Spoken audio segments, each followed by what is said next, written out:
Please put up the translations to Divinity and Divine Service. Ugrashava altogether, Sutta Goswami, the son of Roma Harshan, being fully satisfied by the perfect questions of the Brahmanas, thanked them and thus attempted to reply. Srila Sutta Goswami said, "Let me offer my respectful obeisances unto that great sage Shukadev Goswami, who can enter the hearts of all.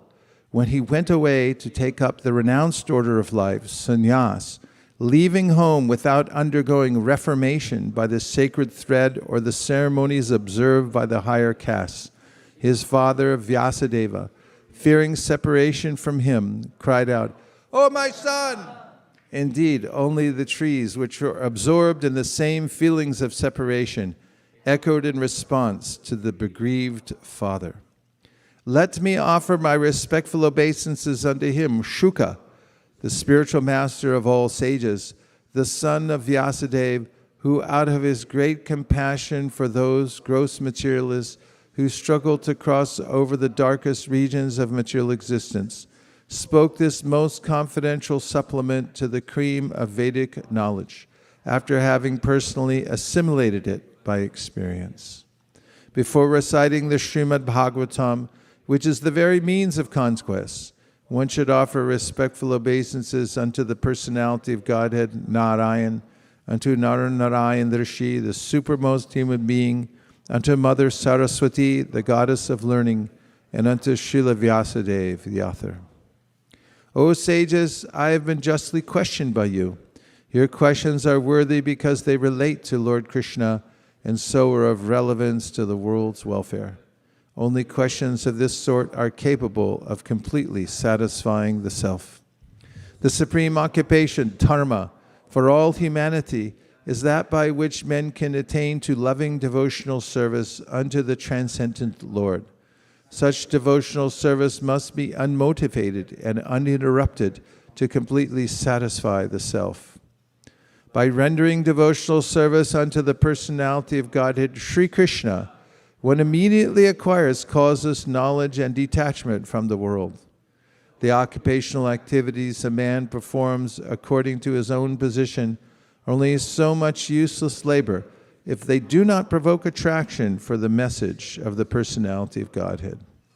All occupational engagements are certainly meant for ultimate liberation. They should never be performed for material gain. Furthermore, according to sages, one who is engaged in the ultimate occupational service should never use material gain to cultivate sense gratification. Life's desires should never be directed towards sense gratification. One should desire only a healthy life or self-preservation, since a human being is meant for inquiry about the absolute truth. Nothing else should be the goal of one's works. Learned transcendentalists who know the absolute truth call this non-dual substance Brahman, Paramatma, or Bhagavan. The seriously inquisitive student or sage, well equipped with knowledge and detachment, realizes that absolute truth by rendering devotional service in terms of what he has heard from the Vedanta Shruti. O best among the twice born, it is therefore concluded that the highest perfection one can achieve by discharging the duties prescribed for one's own occupation according to caste divisions and orders of life is to please the personality of Godhead. Therefore, with one pointed attention, one should constantly hear about, glorify, remember, and worship the personality of Godhead, who is the protector of the devotees. With sword in hand, intelligent men cut through the binding knots of reactionary work, karma, by remembering the personality of Godhead. Therefore, who will not pay attention to his message? O twice-born sages, by serving those devotees who are completely freed from all vice, great service is done. By such service, one gains affinity for hearing the messages of Vasudeva. Sri Krishna, the personality of Godhead, who is the Paramatma, supersoul in everyone's heart, and the benefactor of the truthful devotee, cleanses desire for material enjoyment from the heart of the devotee who has developed the urge to hear his messages, which are in themselves virtuous when properly heard and chanted. by regular attendance in classes on the Bhagavatam, and by rendering of service to the pure devotee. All that is troublesome to the heart is almost completely destroyed, and loving service unto the personality of Godhead, who is praised with transcendental songs, is established as an irrevocable fact. As soon as irrevocable loving service is established in the heart, the effects of nature's modes of passion and ignorance, such as lust, desire, and hankering, disappear from the heart. Then the devotee is established in goodness, and he becomes completely happy. Thus established in the mode of unalloyed goodness, the man whose mind has been enlivened by contact with devotional service to the Lord gains positive scientific knowledge of the personality of Godhead in the stage of liberation from all material association. Thus the knot in the heart is pierced, and all misgivings are cut to pieces. The chain of fruitive actions is terminated when one sees the self as master. Certainly, therefore, since time immemorial, all transcendentalists have been rendering devotional service to Lord Krishna, the personality of Godhead, with great delight, because such devotional service is enlivening to the self. The transcendental personality of Godhead is indirectly associated with the three modes of material nature, namely passion, goodness, and ignorance.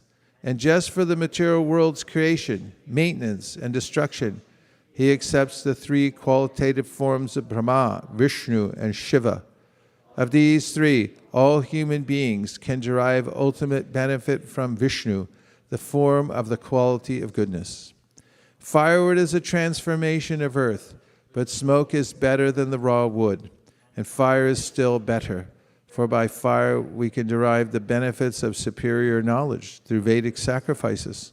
Similarly, passion, rajas, is better than ignorance, tamas, but goodness, sattva, is best, because by goodness one can come to realize the absolute truth.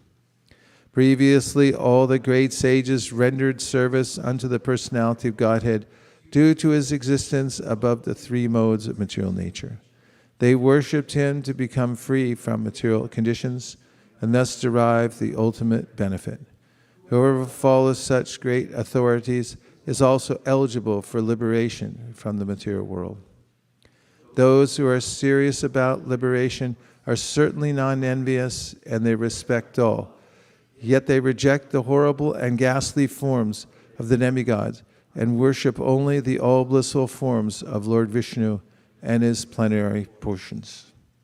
Those who are in the mode of passion and ignorance worship those in the same category, namely the forefathers, other living beings, and the demigods who are in charge of cosmic activities, for they are urged by a desire to be materially benefited with women, wealth, power, and progeny.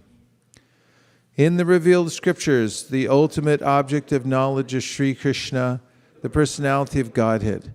The purpose of performing sacrifice is to please him. Yoga is for realizing him.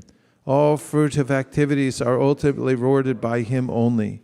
He is supreme knowledge, and all severe austerities are performed to know him. Religion, dharma, is rendering loving service unto him. He is the supreme goal of life. In the beginning of the material creation, that absolute personality of Godhead, Vasudeva, in his transcendental position, created the energies of cause and effect by his own internal energy.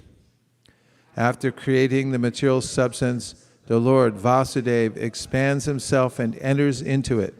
And although he is within the material modes of nature and appears to be one of the created beings, he is always fully enlightened in his transcendental position. The Lord, as Supersoul, pervades all things, just as fire permeates wood, and so he appears to be of many varieties, though he is the absolute one without a second. The Supersoul enters into the bodies of the created beings who are influenced modes of material nature and causes them to enjoy the effects of these modes by the subtle mind. Thus, the Lord of the universe maintains all planets inhabited by demigods, men, and lower animals. Assuming the roles of incarnations, he performs pastimes to reclaim those in the mode of pure goodness.